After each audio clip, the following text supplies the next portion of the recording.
The question is, wish you in the future see other varieties? I think we're going to see a lot of other varieties, and that does not mean that it will come from our farm, it will come worldwide. So there is more demand on different type of varieties, new type of parent lines, but you see this already occurring everywhere. If you're talking about all of a sudden we have this Mako Showa bloodline, then all of a sudden, just a couple of years later, you're talking already about Mako Kohaku bloodline. Mako Kohaku bloodline means Mako Showa, Mako Kohaku, there should be a connection between both of them. So even there is already a connection into new type of worlds. The breeding condition in your farm is more useful for certain varieties or not? No, that depends on the pound where they come into. So it really depends on if we have the correct mud pounds to place a certain type of variety inside. If the mud pound is correct for the certain type of variety, then it doesn't matter. So we talked about it just before. Yep. Okay. Now, in which country you sell your production? All over Europe, Russia. We got to have the first new customers now from China, India, everywhere. Everywhere in the world, finally. Yeah, the only thing is that countries like England, our farm is tested on KHV and SVC for a couple of years already now. So, and this goes on a very regular basis. You need to have your farm, especially for SVC. This is called spring viremia of carp. This is the disease which is, you need to have all the paperwork to ship towards England or to ship towards America or to ship towards any country where there is an ocean in between. So if it's land connected, then it's a little bit easier to ship the fish, even without the paperwork for 4, 5, 6 years for SVC. But the farm is constantly tested for these type of diseases, and as it seems now, in about 1 or 2 years, we can ship at any country in the world. Okay, good news for all the countries. That's a rare question, but yeah, I give it.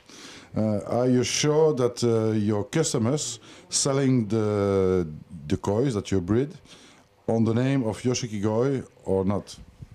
You can never be 100% sure, but the thing is, especially if you talk about higher quality, most of the higher quality are put on photo. And they might occur in a magazine, or they might occur on the website, or they might occur on a forum, or these type of places. So the risk for, let us say, customers to sell them, for example, as Japanese koi, would be very high. Because all of a sudden they can be on a forum, all of a sudden they can be on our website, or in any other place they can occur. And I think that would not be a good deal for the dealers, for anybody to sell it in that way. So I think, yes, I think they will sell them under our name. Okay, thank you. The question is it all happened that some Japanese breeders visit your farm? Sakai from Niigata area and Sekiguchi were already on our farm. Yeah.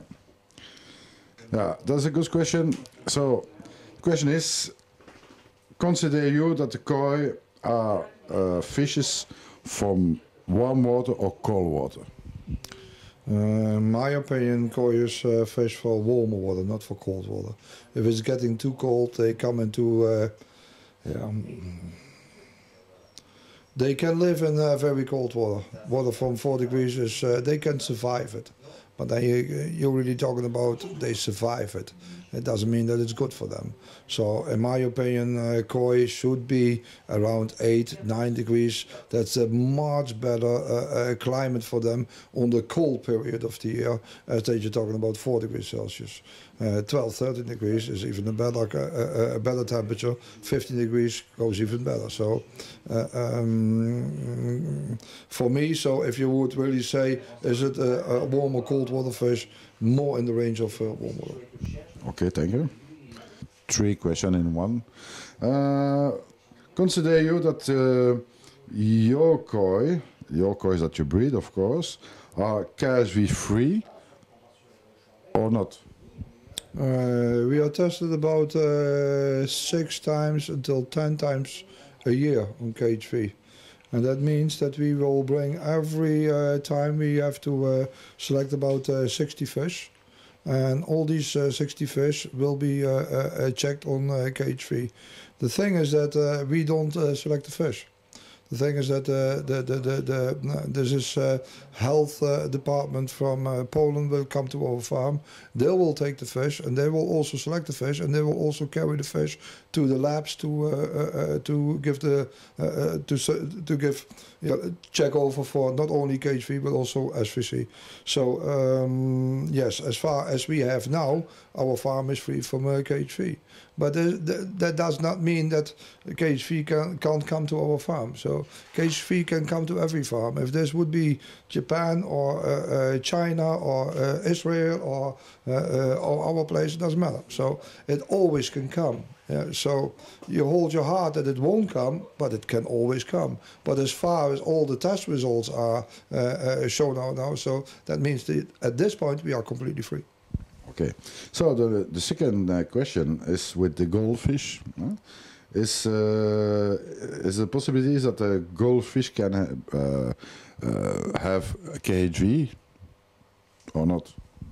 I think they could be carriers of KHV. So, but I think that the researchers on KHV, it's not a human disease, and it's not a disease which has a high priority into the animal world. So the money which is put into researchers of KHV is not that high amount. So to be honest, to tell you 100% honest, would they be carriers? Can they give it or share it? And all these type of things. I think this will be a complete open question until all the researchers are really done on this disease, and they are far from done. Okay. So now a question that have a lot of interesting because we talk about over filtration. The question is between the filtration, what is for you the best filtration? Maybe a great filtration, biologic filtering, like proposed Peter Waddington, for example, or you are more orientated with high technology filtration, like ultra beads, crystal water, ozone, and I don't know what. High technological filtration for me mostly mean a small amount of space with a high amount of bacteria. These two worlds can't go together. So you need a lot of space. So for me, the big filtrations with Japanese mattings, with material which can hold a lot of bacteria. So that for me is the number one. So the smaller, compacter the filter is, the smaller and compacter and the more dangerous also your medium for your pound will be. So in my opinion, and I did test out almost all the filters and all the material which you can have, and I always come back to very big filtrations on biological systems, so, and especially mattings. Okay. Now, question over fish again. Is defined a new variety? Sorry, Who do you define a new variety? I think at the moment when you breed a new type of variety and you have a parent stock that really brings this variety as a variety, then you can say, okay, I define the variety. And then it doesn't matter if you sit down and maybe a customer come into the farm and he would say, wow, this would be nice a name for this fish, then he might get this name. So I think the name is made with the variety at the moment when the variety is there. Very often it happens already before that time, but for me, I think a variety should be called a variety at the moment when you have more than just a few examples of it in the breeding. Okay, it was a question asking you like I have on my paper. So we decide which is the new variety. I think every new variety is at the moment when it's accepted with the people, when you have parent stock that gives more than just one or two of these new varieties. So if it's accepted with the people and there is a demand on these fish, and you have parent stock that can bring this breeding as a variety itself. So let us say you have about, just a number, you have about 20,000 fry, then about 15,000 of those fry needs to be on this new type of variety. Then you're talking about a new variety. Okay. And we approve this new variety. I think when the rules until now has always been Japan. So if you have a new variety, then in Japan it has to be approved. So when a breeder in Japan breeds something new, he will place it into the koi shows. Then all of a sudden, it will be on the paperwork, it will in the books, it will be in the magazines, and then the breeders will say, okay, this is, let us say, for example, the way of Kiko Carrillo. This is a Kiko Carrillo because of this and this and this and this. So a lot of people talk about now over the salt, you know, so a lot of people use salt to solve a series of problems. And you use another protocol with C vitamins. Yeah, what we use for when fish are a little bit down or fish are not 100% correctly healthy, then we very often go in towards the vitamin C. So we just add then 1 tablespoon of vitamin C per 1,000 liters of water to get this extra demand on the fish. So it reacts directly towards the fish, and also because it reacts also on oxygen. So it will be out of the water already after a couple of hours. A couple of hours a little bit soon, but after a day it's almost completely out of the water. So, but the fish can then take it by the gills, by the water. So it has a direct impact to the fish. That's why I use very often vitamin C. Very often is a big word. I use it in the regular base only when the fish are a little bit down. When I see something is not okay, I will use it. When everything is okay, I will not use it as a prior. I will not use it as something just to help the fish when they are okay. So my opinion is you only need to help the fish when something is wrong. If nothing is wrong, don't help the fish because there is nothing wrong. Okay. So the question is, asking you if you have some tricks to see on a very young koi that can be beautiful in time, of course. Do they need to have a lot of black? Why not? Or is the tail, the size is very important, or the pattern? What is most important to take a look on it? The small tosai, this is a very large question with many answers, so I will try to keep this very short. In a small tosai, everything has to be in there so you can see how it will look as a big fish. So at the small tosai, all the flaws of the big fish is also in the small tosai. It's not like that if you look at the small tosai, it looks completely different than it will look as a jumbo koi of 85 centimeter big, because it looks exactly the same. All the mistakes which are in there as a big fish are already in there as a small fish. So all you need to do is look for the mistakes. I think I have maybe another vision of it. You don't need to see the mistakes. Learn before what is a big koi, yes. What is a good koi in a big koi, and then maybe you can check what is a small koi, what is good and not. Yeah, the biggest problem is mostly that people, when they look at the small koi, they only go on pattern. Yeah, and all the other things which makes the big koi, which makes a big koi, because when you see a big koi swimming, then you already know, you can see, this is beautiful, it's not, so it's very simple to see when it's big. Yeah, but very often as a small koi, you have to know what you want, what you expect, what type of quality you want as a bigger koi. Do you want an 80 centimeter fish? Do you want a 60 centimeter fish? Do you want a 70 centimeter fish? But all these type of qualities which you see in a big koi, you have to know before you can select a small one.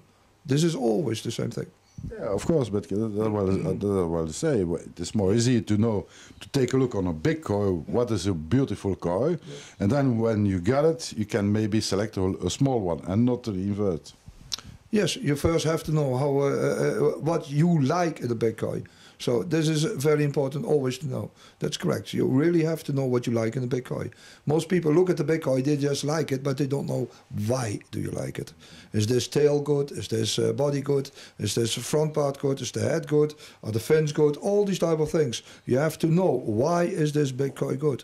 If you know this, then you can look at the smaller ones. Okay, thank you. So. Great thanks to you, Josh, to give an answer all the question, the basic question finally, and yeah, that's not a finish. That's only a start, because we plan to do a lot in the future, to follow some kois, to show what is the quality of a koi, but we need to have examples. And not only just on a photo and a picture. Yes. You need to have real koi, and then we can show what is the quality of the koi, what is the skin quality, what is the different things that you need to know to breed, to keep a good koi. So great thanks to you. We hope that you breed a lot very nice fish in the future. I'm sure of this. So thank you, and maybe another word? Yes, thank you. Very nice to also these questions for these people. So I'm always happy if people are interested in the way of development of kois, in the way how this koi world fits together, because it will start with a small egg. And then it starts with a very tiny fry fish, and then you have to go on through selections and selections and selections to get to the higher quality of fish. So, and this way, between the egg and let us say between the young fry until a higher quality fish, this is a long way.